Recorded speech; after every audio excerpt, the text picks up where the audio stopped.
morning, MPC. Good morning, Presidential Spokesperson, Secretary Harry Roque. Magandang umaga po sa inyong lahat at magandang umaga Pilipinas. Binabati po natin ang mga atleta sa Asian Games. Ang medal count po is 15, 3 golds and 12. At kahapon nga po, meron na naman tayong bagong bronze doon sa aking adapted na sport po, Penchak Silat. Nakakuha po ng bronze si Cherry May Regalado. It was 1 point shy away from a silver, no? And I guess just to devote a few minutes to the stories of the athletes, no? Dines Dumaan, one of our bronze medalists po, no, is the son of farmers and his parents don't have their own land to till. Nung nagkabagyo po, nagkabaon-baon sila sa utang at pinapaalis nila sa lupa, no?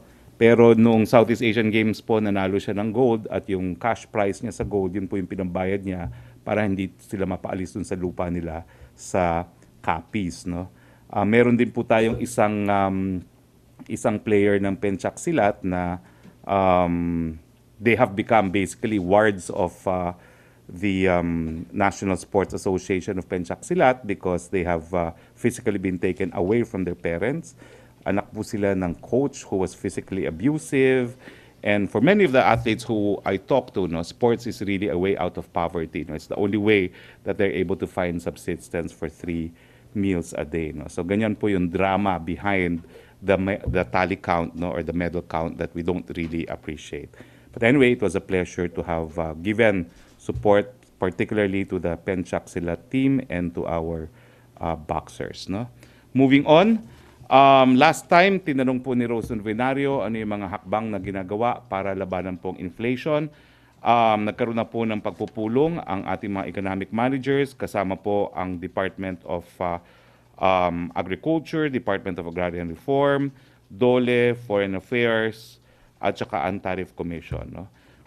Nagkaroon po sila ng desisyon, ang pagbaba po ng taripa ay hindi talaga magbababa ng mga halaga ng mga bilihin, lalo na mga pagkain. So ang ginawa po nilang mga pamamaraan para po mapababa ang presyo, una-una nga po, yung pag-approve ng pag-i-import ng galunggong, no? So, yan po ay ongoing as we speak. Bukod pa po dyan, tinanggal po natin yung tinatawag na special safeguard measures sa onions at saka sa manok. Ang special safeguard measures po, kami pong kumuha niyan nung ako'y nagpa-practice pa. Pinapataw po siya sa mga imported goods na galing sa mga bansa na nagbibigay ng subsidy sa kanilang mga magsasaka, no? At ito po ay higher tariffs, no, in addition to normal tariffs, no, na ini-impose, no. So tinanggal po natin 'yan. Ang resulta niyan, bababa po yung taripa na babayaran kung magkakalap po o mag-i-import ng poultry products. Sa pork naman po, meron po tayong tinatawag na minimum access volume quota holders diyan para din po yung bigas na binibigyan ng ilang mga importers ng karapatan na kumalap. At nagkaroon po ng babala ang Department of Agriculture dahil underutilized po ang mga quota ng mga importers natin. So 50% daw po ay hindi nagagamit, no, dun sa ating MAV quota holders. So binigyan lang po sila ng 1 buwan ni Secretary Piñol para sila po mag-import. Otherwise, ibibigay po yung quota nila sa iba, no? And ang intention po ay para fully avail natin yung ating minimum access volume quota para sa pagkalap po at pag-import ng pork products. Sa mga vegetable products naman po, magkakaroon po ng regular inspection sa mga warehouses ng mga importers para malaman po kung ano talaga ang level ng inventory. At for the rice po, para sa bigas, magkakaroon po ng close monitoring sa pagdating at pag-distribute ng NFA rice importations, noting that most imports have not yet reached the warehouses, no? The DA noted that putting the NFA under the DA would facilitate coordination and timing of importation such that these would arrive during lean months when they are most needed, no? So yan po yung kasagutan kay Rose Novenario, yung kanyang tanong on inflation mitigation measures. Of course, formally, the Palace has issued in writing the appointment to our new Chief Justice, Teresita J. Leonardo de Castro. The Palace has also released today the appointment of the new chairperson of the National Youth Commission, who is Mr. Ronald Giancarlo Lapitan Cardema. As the new chairperson, National Youth Commission, term of 3 years, Vice Carissa Segura.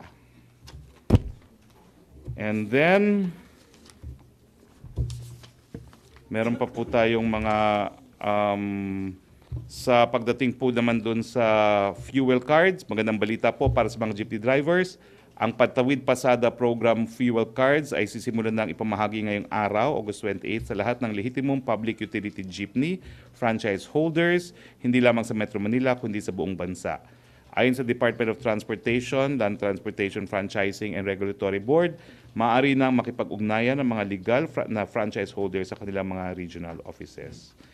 Congratulations also to 617 inmates of the Manila City Jail who recently finished vocational courses offered by the Technical Education and Skills Development Authority, or TESDA, in coordination with the DepEd. These courses include tile setting, massage therapy, pastry, and bread making. The 617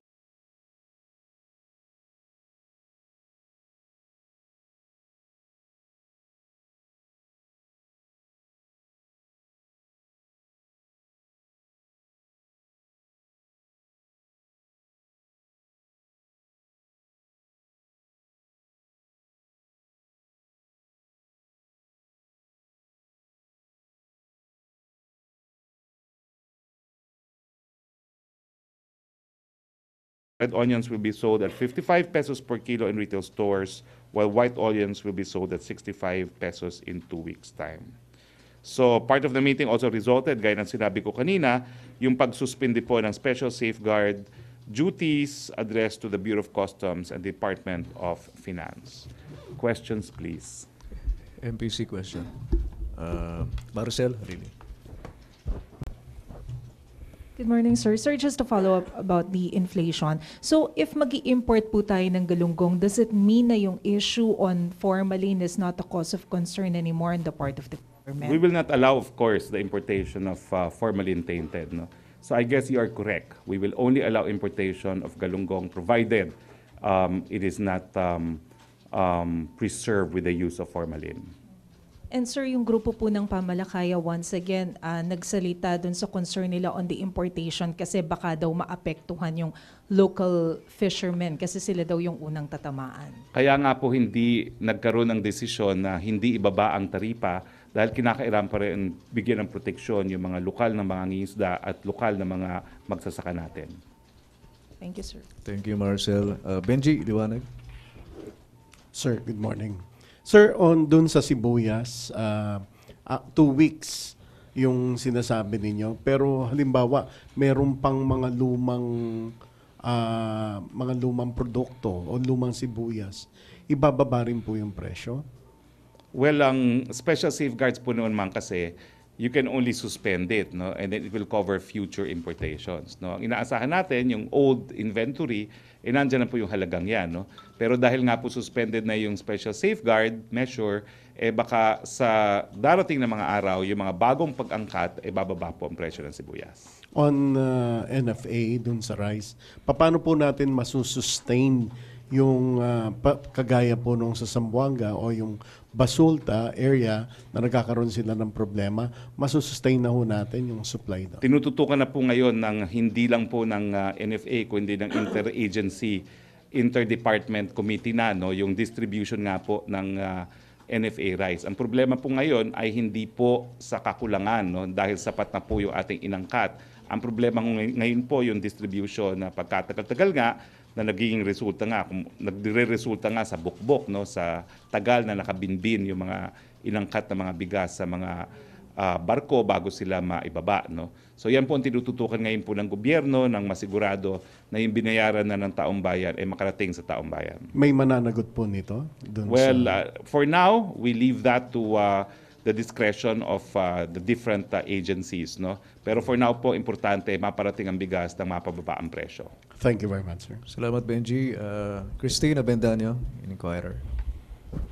Sir, when was this meeting, sir? And was the President present during this meeting, sir? Hindi po. This was attended by cabinet secretaries. No?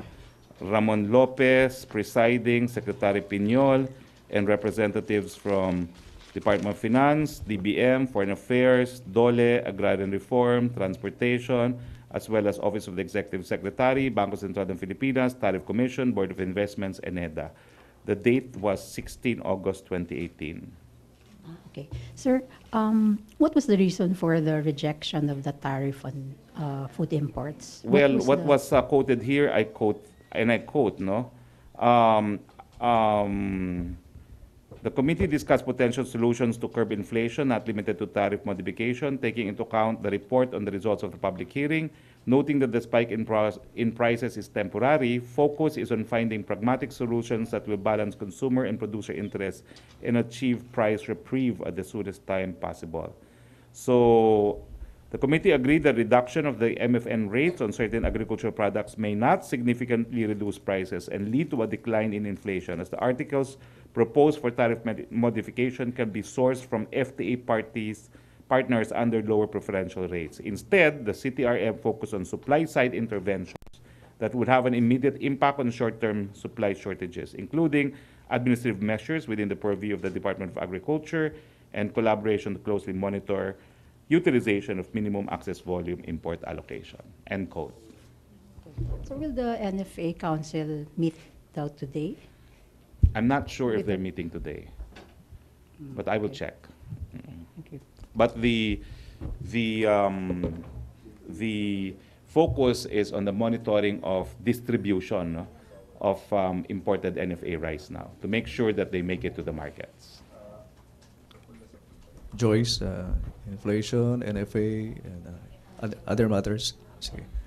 Other matters. Secretary Roque, families of victims of drug-related killings filed a complaint with the International Criminal Court charging the president with crimes against humanity committed through acts of murder for extrajudicial killings. Second complaint na po ito against the president sa ICC. Any thoughts po? That's not a complaint, that's a communication, because it's still to be acted upon by the ICC. The procedure is different. Anyone can file a communication. Even the Pope has a communication filed against him.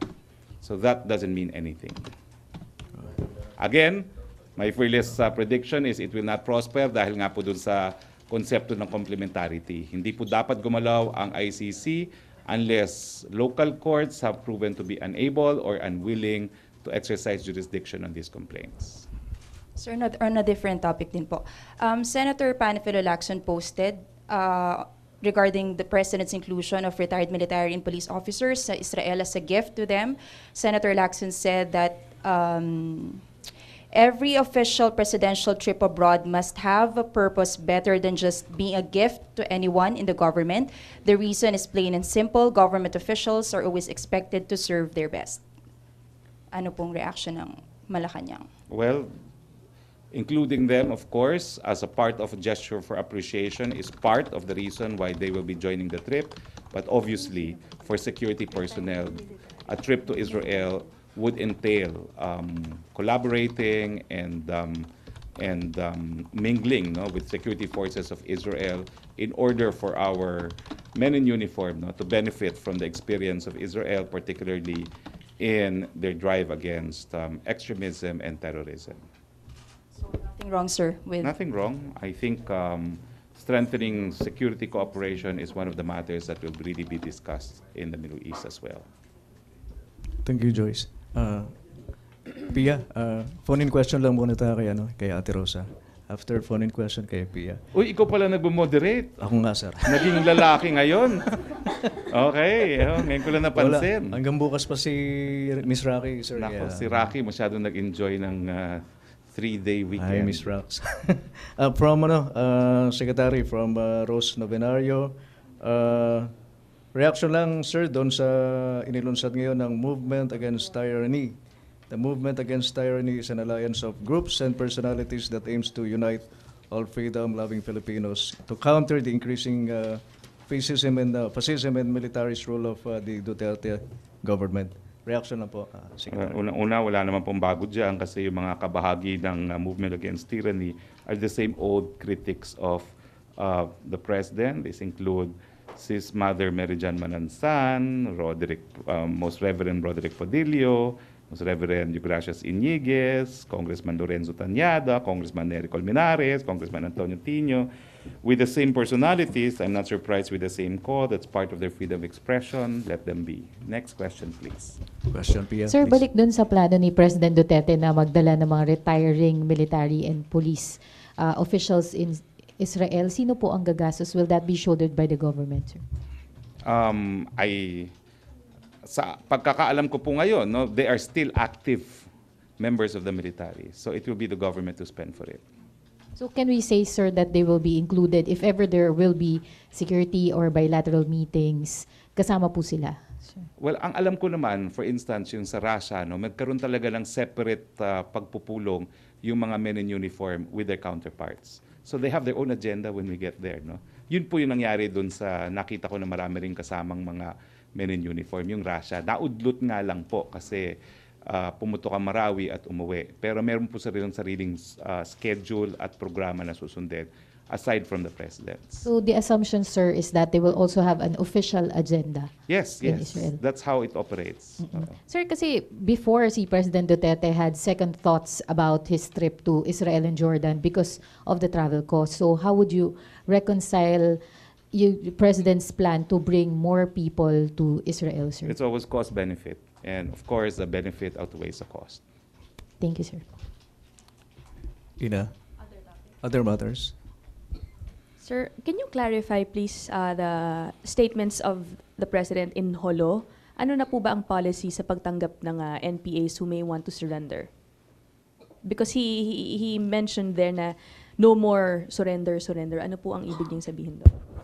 Well, it was in Holo, no? So I suppose he was addressing the problem of ASG, no? You have to put it in context. Ang gulo naman doon talaga, ASG, no?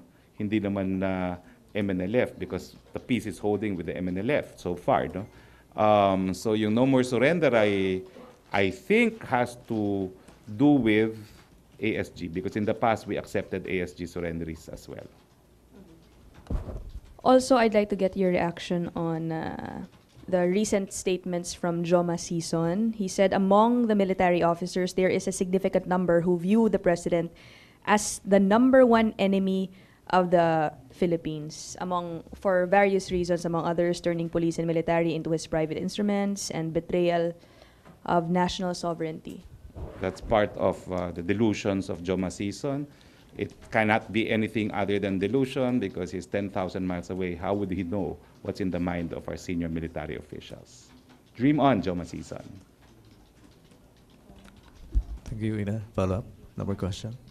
Joseph, please. Sir, si Chief Justice De Castro took her oath before the justices of the court, and she has a schedule on Friday, no? With the president, sabi ni Sap. I do not know. It's not in the official calendar. As spokesperson, I go by the official calendar. Yeah, but does she have to take her oath pa rin with the president? That would be a ceremonial oath. Okay. Because you can take an oath before anyone who is authorized to administer the oath. And of course, 14 justices of the Supreme Court are authorized under our existing laws to administer the oath. Sir, soundbite lang po yung sa impeachment complaint against the 7 justices. Here. Well, yan po ay desisyonan ng ating mga kongresista, pero naniniwala po ako na dahil marami na po tayong karanasan pagdating sa impeachment na malinaw po na yung basihan na ginamit ng mga nagrereklamo laban sa 7 mga maestrado ay madi-dismiss po dahil sa utter lack of merit.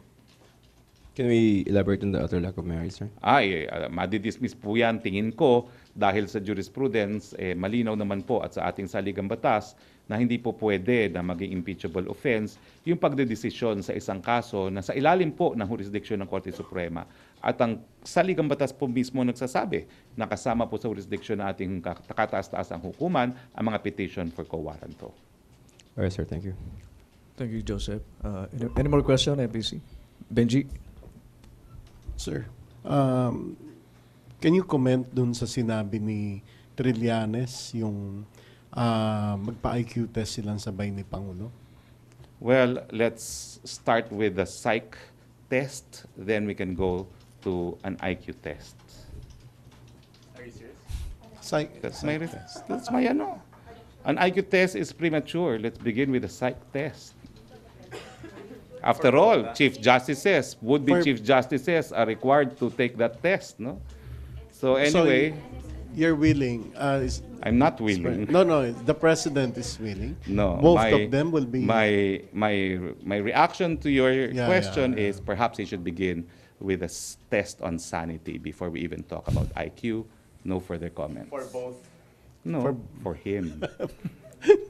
And then, That's it. oh.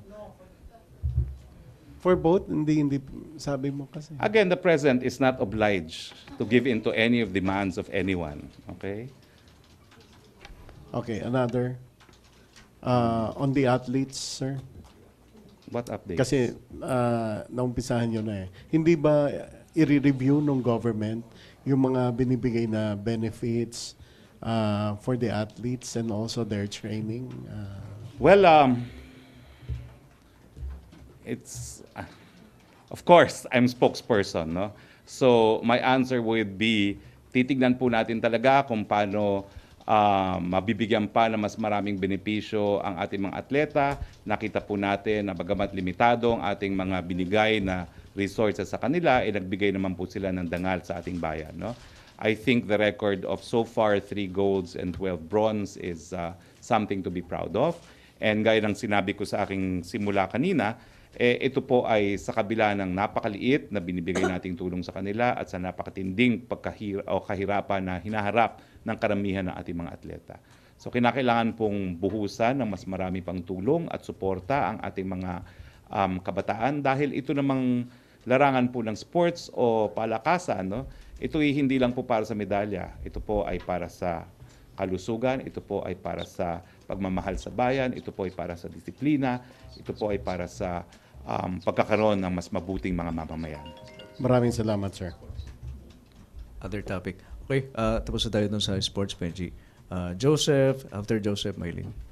Sir, is the palace aware of this viral video of minors taking drugs and taunting the president? Hindi ko alam kung ano yan.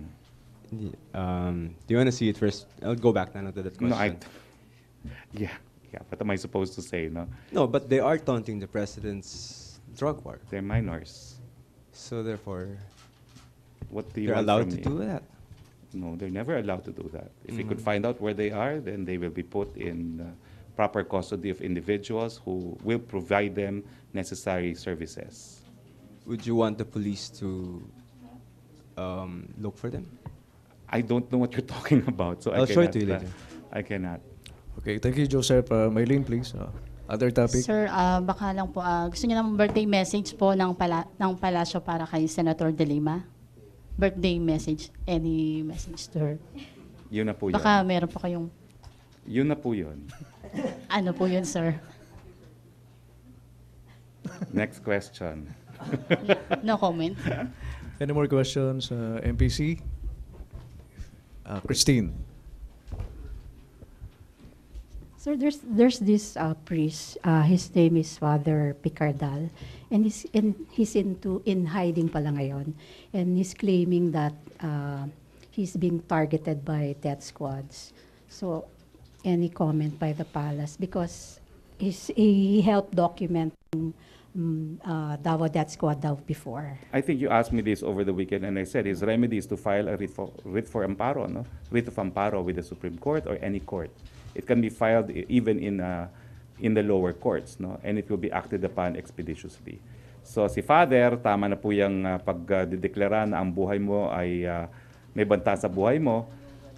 Gamitin nyo na po yung mga remedyong legal na narariyan. Writ of amparo po yan. Napakadali po makakakuha niyan, mabibigyan kayo ng proteksyon kung talaga may ebidensya na may banta sa buhay ninyo. Pero wala naman death squad, sir. Wala po. Ang sa akin lang, tama na po yung declaration sa media. Kung talaga may banta, gamitin yung instrumento para magkaroon ng proteksyon at meron na po tayong writ of amparo. Thank you, Christine. MPC, questions? If there are none. Maraming salamat. Okay, thank you very much. See you on well- Thursday. Welcome sa makabisita ni Spokes. Ay, oo nga pala. From, Mag-post na kayo. Meron silang... From meron Dialysis silang, Support come on. Group Foundation. Welcome sa Malacañang. This is a lobby group Okay? Bilis na. Diyan na kayo. Diyan na Thank kayo you, ngayon. MPC. Thank Now's you. the time to do it. Ayan. Thank you, Secretary These are Harirope. Back to Dialysis Foundation. Okay? thank you, MPC. Thank you, Secretary Thank you very Harirope. much and see you on Thursday. Thursday. Back to main studios of Radyo Pilipinas and PTV4.